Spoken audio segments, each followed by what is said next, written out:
ጉት ማንኛውም በር ማለት ነው ተከፍቶ ዝግት ስታደርጉት ቁልፉን ሳትቆልፉት ገና ምን መሆን አለበት? ምላስ አለች። እሷ ምላስ ያዝ አድርገው በሩን መቆም አለበት። በትክክለኛ የተከፍቱና ሲዘጉ ቁልፉን ስታሽከረክሩ ችግር የሚፈጠር ከሆነ ወይም ደግሞ እጃችሁ ላይ ያዝ የሚያረጋችሁ ምናምን ከሆነ ቆይታው ስትለገ ጥሩ ቁልፍ እንኳን ራሱ ብትመርቁ ኦሪጂናል ቁልፍ ብትገጥሙ አገጣጣሙ ላይ ችግር ካለ ቁልፉ የመቆየት እድሉ አናሳ ስለሚሆን እዚህ ጋር በደንብ አርጋችሁ ቁልፉን ስፕ እየከፈታችሁ እየዘጋችሁ በደንብ ቼክ ብታስደርቡት በጣም አሪፍ ነው።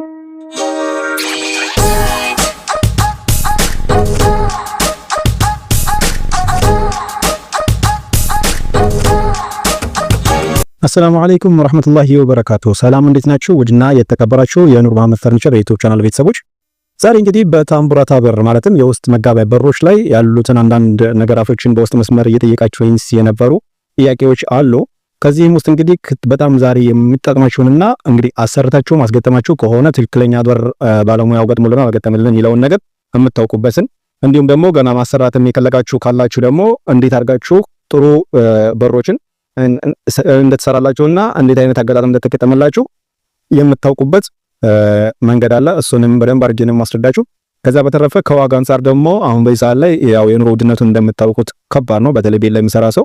ከዛ አንፃር እንግዲህ ቀለል ያለ እና ተመራጭ የሆነ ያለው የቅርብ ጊዜ ስራዎችን እነሱንም እጠቆም አድርጋችሁ ነው የማልፈው። የትም ቢሆን ያዛችሁት ዋናው ነገር በጥራትና ለቤታችሁ ቆንጆ ነገር ማስገጠም እንድትችሉ ቅድሚያ ማድረግ ያለባችሁ ነገር ነው የምነግራችሁ።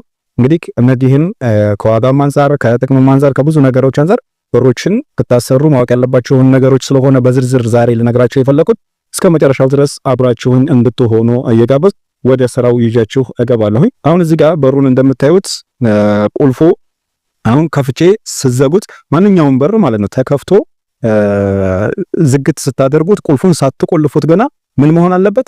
ምላስ አለች። እሷ ምላስ ያዝ አድርገው በሩን መቆም አለበት። በትክክለኛ የተገጠመ በር ሲሆን ማለት ነው። ክፍተት ከሌለው በልከኛ የተገጠመ ከሆነ በሩን ሳብ አድርጋችሁት ስለቁት ያቺ ምላሷ መያዝ አለባት። ገፋ ስታደርጉት ራሱ አይከፈትም በሩ። ለምን? ቁልፉ ቆልፋችሁት እኮ አይደለም፣ ገና ሳብ አድርጋችሁ በሩን ብቻ ሲዘጉት ያዝ ያደርጋችኋል። እንደሆነ እዚህ ጋር እንደምታዩት ገፋ ሳደርገው ራሱ አይከፈትም ቁልፉን ሳልቆልፈው ማለት ነው። ከዛ ደግሞ ቁልፉን ሳብ አድርጋችሁ ቁልፉን ደግሞ ሲዘጉት ዳይሬክት ራሱ ያለምንም እንትን ፓወር መሽከርከር አለበት። ቁልፉ መከፈትና መዘጋት አለበት ላው ላይ። ቁልፉን ከተከፈተ በኋላ ቁልፉን ከቆለፋችሁት በኋላ ራሱ ምላሱን እጀታውን ይዛችሁ ዘወር አድርጋችሁ ልክፈታው ስትሉት አይከፈትም ቁልፉ በስርዓት ከተከፈተ። ሌላው ቁልፉን ራሱ ከፍታችሁት ምላሱን እጀታውን ዘወር ካላደረጋችሁ በስተቀር በሩን ልክፈት ብትብት ራሱ መከፈት የለበትም። በትክክለኛ የተገጠመ በር ሲሆን ማለት ነው። አሁን እያንዳንዳቸውን አራት በር ነው ያዘችኝ እህታችን። አራቱንም በር እንግዲህ እየዞርኩኝ አሳያችኋለሁ። ምንም አይነት ቁልፍ ላይ ገፋ ስታደርጉት በሩን አይከፈትም። ቁልፉን ራሱ ቆልፌ መልሼ በምላሱ ራሱ እጀታውን ዞር አድርጌ ራሱ ልክፈት ስል አይከፈትም። ነገር ግን ቁልፉን ከፍቼ ምላሱን ዞር ካረኩት ይከፈታል። ቁልፉን ደግሞ እያንዳንዱ ፓርት ላይ ተመልከቱት። ምንም አይነት ነገር እንትን ዳይሬክት ነው፣ ዝም ብሎ ቋቋቋ ያለ እንይዘጋው።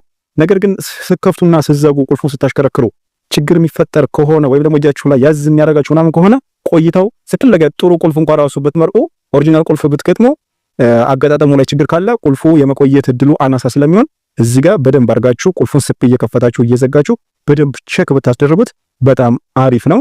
ይሄ እንግዲህ በሮቹን የሚገጥምላችሁ ባለሙያ ሊፈጥርባችሁ የሚችለውን ስህተት እንድታውቁ ስለፈለኩ ነው። የሚገጥሙ ባለሙያ እንግዲህ ብዙ አይነት ባለሙያዎች አሉ። አንዳንዱ ነካነካ ያረገ የሚሄዳለ፣ አንዳንዱ ደግሞ ስድት አድርጎ ለስራው ታማኝ በቃ ላቡን ጠብ አድርጎ ትክክለኛ ስራ ሰርቶ የሚሄድም አለ። ያንን የምታውቁበትን መንገድ ነው እንግዲህ የማሳያችሁ የነገርኳችሁ ማለት ነው። ሌላው ከዋጋ አንፃር የትኛው አሰራር የተሻለ ተመራጭ ነው ከሚለው ደግሞ ስመጣላችሁ፣ እርግጥ ነው ገንዘቡ ካላችሁና በደንብ ወጫት እንደቤታችን ጥሩ ነገር እናሰራ ካላችሁ አብራችሁ እስከነ መቃኑ ዙሪያውን ብታሰሩት በጣም አሪፍና ተመራጭ ነው። ለምን? በራችሁ ላይ ክተት የሚባል ነገር አይኖርም። አሁን እንደዚህ ቁልፍና ማጠፊያ ላይ ያሉ ችግሮች ራሱ ሊኖሩ አይችልም። ለምን? እዚሁ ዳር ላይ ተገጣጥሞ ሁሉ ነገር አልቆለት በራችሁ ላይ ሄዶ ሲገጠም ክፍተቶች እንዳይኖሩ ውሃ ልኩን ጠብቀን ስለምንገጥመው ማለት ነው። ነገር ግን ቀድማችሁ አንዳንድ ጊዜ ሳታውቁም ሆነ ከወጪ አንፃር መቃኑን ቀድማችሁ ነው የምታስነቱት ብዙ እህቶችና ቀድሞ መቃኑ ከተመታ ጅምሰም ያለቀ ቤት ምናምን ከሆነ መቃን መንቀሉ ምናምኑ ለእናንተም ወጪ ታብም ስለሚሆን እንደገና ጅምሰማችሁንም ስለሚያበላሽባችሁ ከዛ አንፃር ምንድነው የምታደርጉት? ያንን መቃን በስርዓት አናጺዎቹ እንዲመቱት ማድረግ ግዴታ አለባችሁ። ለምን? አናጺዎች ብዙ ጊዜ ሲመቱ ወገቡ ላይ ወይ አናቱ ላይ የሆነ ጠማማ አድርገው ምናምን ሰያፋጥሪቶ በተለይ እርጥብ ጣውላ የምትጠቀሙ ከሆነ መቃን ላይ እየቆየ ሲመጣ ጭቃው ራሱ ሲያጠማዘው ይመጣል፣ ይነፋል፣ ይቦክታልና እንደዚህ አይነት ነገራቶች እንዳይፈጠርባችሁ ታደርጋላችሁ። ደረቅ ያለ ጣውላ ተጠቅማችሁ መቃናችሁን ዙሪያውን ሲመቱ ደግሞ ፋግረገው ስትሬት አድርገው ከመቱ በኋላ ጭቃው ተመርጎ በሩ እስከሚገጠም ድረስ እንደ በተካላጠም ጣፕ ላይ ቀሰታን ይባል ነገር አለ። ተቀስቶ ቢቀመጥ በጣም አሪፍ ነው። አናጤዎችን ብታሰሩ መቃናት ይከስመቱ አስቱት ስኳድራው እንዳይዛነፍ ብላችሁ ብነግሯቸው በጣም አሪፍ ነው። ከዛ በተረፈ አንዳንድ እንደዚህ ጭቃ ሲመቱ ሚስማር ሲመቱ ምናምን አንዳንድ ቦታ ላይ እንጨት የሚወጥፋሉና ሲመርጉ ወበጥ ያለ ምናምን ነገር ሊኖር ስለሚችል እንደምታዩት እንግዲህ ከዙሪያውን ስትሪች ማፈኛ አድርገንለት ነው እያንዳንዱ ፓርት ላይ ማለት ነው። ስለዚህ ያንን የምንጠቀመው ለምንድን ነው? ክፍተት እንዳይኖርና ዙሪያውን ምንም አይነት ክፍተት ሳይኖር በስርዓት ክፍተታችሁን ለመድፈንና በሩ በቃ ትክክለኛ እስከነመቃኑ አብሮ የተሰራ እንዲመስል ከማድረግ አንፃር ነው። ስለዚህ እናንተም ብትሆኑ ምን ታደርጋላችሁ? እንደዚህ አይነት ነገራቶችን ከካካትላችሁ ብታሰሩት አሪፍ ነው። ሌላው ከዋጋው አንፃር እንዳልኳችሁ ወደ ኋላ ለመልሳችሁና አሁን እስከነመቃኑ እንግዲህ ያቀም ጉዳይ ከሆነ ነው እንጂ አሪፉ ነው። ነገር ግን አሁን ላይ ከወጪም አንፃር በጣም አንድ በር አሁን ላሰራ ብትሉ ከ25000 እስከ 30000 ብር እስከ በአሪፍ መቃን ላሰራ ብትሉ ያን ያክል ወጪ ልታወጡ ትችላላችሁ እንደ በራችሁ ሁኔታ ማለት ነው። ነገር ግን ያንን አቅም የለንም ካላችሁ በግማሽ በቀነሰ ቢያንስ እስከ 15000 ብር ድረስ በወረደ ዋጋ ነገር ግን ጥራቱን ምንነቱን ምንም ሳይጎድል ፋርጋችሁ መቃኑ ከመቃኑ ውጪ የሚባል አሰራር አለ። በሩን ብቻ ተከፋቹን ጽድት አድርጋችሁ ማሰራት ትችላላችሁ። በኦሪጂናል ቁልፍ በኦሪጂናል ማጠፊያ እዛው ቦታው ላይ ተገጣጥሞላችሁ ጽድት ያለ አሰራር ተሰርቶ መገጠም ይችላል። እና ከዛ አንፃር አሁን ይሄንን አይነት አሰራሮችን አሁን ለህታችን የሰራነው አይነት አሰራር ብታሰሩ በግማሽ የምታተርፉበት ነገር አለ። ከዛ በተረፈ ደግሞ የትም ቦታ ላይ ያዛችሁትን ነገር ዋናው ነገር በጥራት እና በጥሩ ነገር እንዲሰራላችሁ ለቤታችሁ አሪፍ ነገር መሆን ያለበትን ነገር ያልኳችሁ ምንድነው ጭቃ ከማስመረጋችሁ በፊት ግንበኞቹ ወይም ደግሞ እነዚህ አናጺዎቹ እንትን ከማለታችሁ በፊት አብሮ ተለክቶ ጀማጀም ሲመቱ በስርዓት ጀማጀም ማለት ከአናት በላይ የሚወርድ ጠርብ ማለት ነው። ያንን ፓርት በስርዓት ከሰሩላችሁ መቃን የሚመቱ ሰዎች በስርዓት እንዲመቱ ካስደረጋችሁና ከተቀሰተ በሩ ምንም አይነት መዛነፍ እንዳይኖረው አድርጋችሁ ከሰራችሁ ከዛ በተረፈ ምን ታደርጋላችሁ? በራችሁን ለብቻ ታዙና በሩን የምታስቀቡትን አይነት ከለር ለምሳሌ ቡኒ ሊሆን ይችላል፣ ቀይ ሊሆን ይችላል። እንደዚህም ደግሞ አሁን ይሄው ወርቃማ ቸኮሌት ነገር ነው። የዚህ አይነት ሊሆን ይችላል። የፈለጋችሁትን አይነት ከለር ታስቀባላችሁ። ነገር ግን መቃናችሁንም በዛ አይነት መልኩ ቀድማ የተመታውን መቃን በዛ አይነት መልኩ አብራችሁ ማስመታት ትችላላችሁ። ከዛ በተረፈ ጅምሰም የሚሰሩላችሁ ሰዎች አሁን ብዙ ከደሴ ወደዛ መገጥማቸውን በሮች አሁን ያየሁት ችግር ምንድነው? ከንፈር ላይ በበሩ ጠርዝ ላይ ልክ እንደ ሞስትራ የሚባል ነገር አለና ያንን በጅምሰም ታሰራላችሁ። የሆነ ፍልፍል ምናምን ቅርጽ ያለው አይነት ነገር ያንን ምን ያልመክራችሁም ያንን ባታሰሩ የተሻለ ነው። ልክ አሁን የዚህ እህታችን ሌብል ነው፣ በቃ ጽድት ያለ ነው። እንደ ከንፈር ተደርጎ አሁን የሚሰራው ፓርት ምንድነው?